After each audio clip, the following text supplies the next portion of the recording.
27 июля 1993 года в Сочи было подписано мирное трехстороннее соглашение о прекращении огня в Абхазии. По условиям Грузия должна была вывести свои войска, а законное руководство Абхазии вернуться в столицу. Главный советник Министерства обороны Грузии генерал Леван Шарашенидзе был одним из участников сочинской встречи и в дальнейшем описал эти события в книге «Заметки десантника-комиссара». В 2012 году, выступая на конференции в Абхазском институте гуманитарных исследований, абхазский историк Станислав Лакоба включил цитаты из мемуаров Шарашенидзе в свой доклад. Оказывается, российская сторона тогда предлагала разместить в Сухуми 2 российских полка, перевести штаб Объединенной контрольной комиссии Сочи в Сухум и ввести в город усиленный батальон с 30 БМП. По мнению генерала, это были реальные меры, которые могли спасти Сухум. Однако грузинская сторона отклонила эти предложения.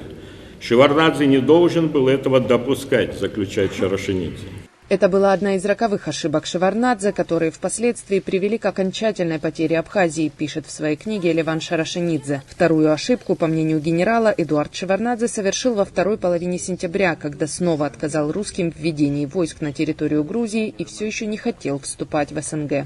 17 сентября абхазская сторона, вероломно нарушив сочинские соглашения о перемирии, продолжает Шарашенидзе, начала боевые действия на Чинчирском направлении, а через день и на Сухумском. В Москву позвонил Шеварднадзе и попросил меня связаться с Грачевым, с тем, чтобы принять меры и остановить абхазскую сторону. В этот день Грачев был в госпитале, но поздно вечером с начальником главного оперативного управления он вылетел в Адлер, где 18 сентября состоялась его встреча с Шеварднадзе, министром обороны Каркарашвили и министром безопасности Батиашвили, на которой Грачев предложил ввести в Грузию 2 воздушно-десантные дивизии, Псковскую и Тульскую, с последующим вводом одной из них в Азербайджан. Согласие азербайджанской стороны они имели.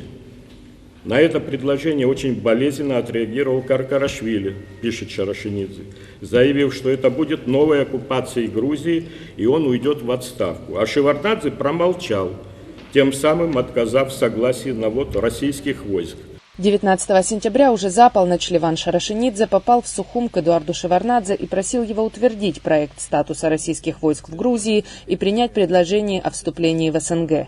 Эдуард Шеварднадзе ответил: подождем еще пару дней. Существует мнение, что грузинский президент имел обязательства перед Соединенными Штатами Америки, поэтому до последнего не принимал предложение о вступлении в дружеское объединение бывших советских республик. 23 сентября Шеварднадзе объявляет о согласии ввести десантные дивизии в Абхазию и просит срочно позвонить Грачеву и сообщить ему об этом. А со вступлением в СНГ немного подождем, сказал мне Шеварднадзе. Было поздно. С Грачевым созвониться не удалось. Вышел на начальника генштаба Колесникова, который, выслушав меня, сказал: поезд ушел, ни одного солдата никуда двинуть не можем, так как 21 сентября начались известные события у Белого дома про противостояние Хасбулатова и Ельцина. Так был упущен еще один шанс не потерять Абхазию и 1000 жизней. 24 сентября с согласованным Шеварднадзе проектом статуса российских войск в Грузии Леван Шарашенидзе вылетает в Москву и передает министру обороны письмо с просьбой вернуться к обсуждению ранее отвергнутого плана от 17 сентября. Реакции не последовало, а абхазское наступление продвигалось все более успешно, и 26 сентября Эдуард Шеварднадзе обращается с письмом к Ельцину, Черномырдину и Грачеву, где просит о помощи и соглашается на все – и на ввод войск, и на вступление в СНГ.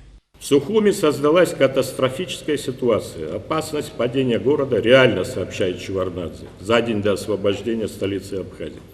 На улицах идут рукопашные бои, погибают сотни невинных людей. Единственное спасение сейчас заключается в немедленном задействовании в качестве миротворческих сил частей десантных войск, дислоцированных в Грузии. В этом видится единственный путь предотвращения еще большей трагедии.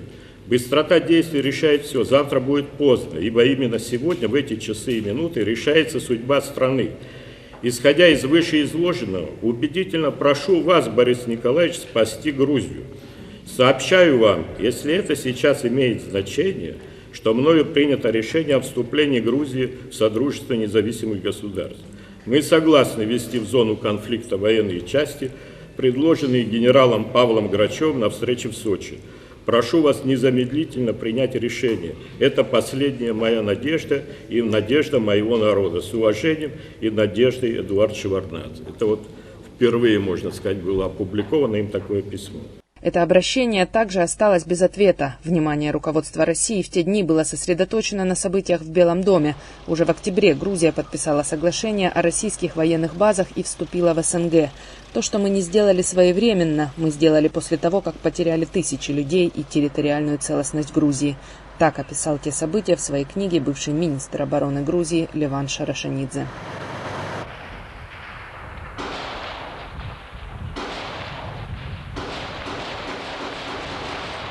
Надежда Боровикова, Абаза ТВ.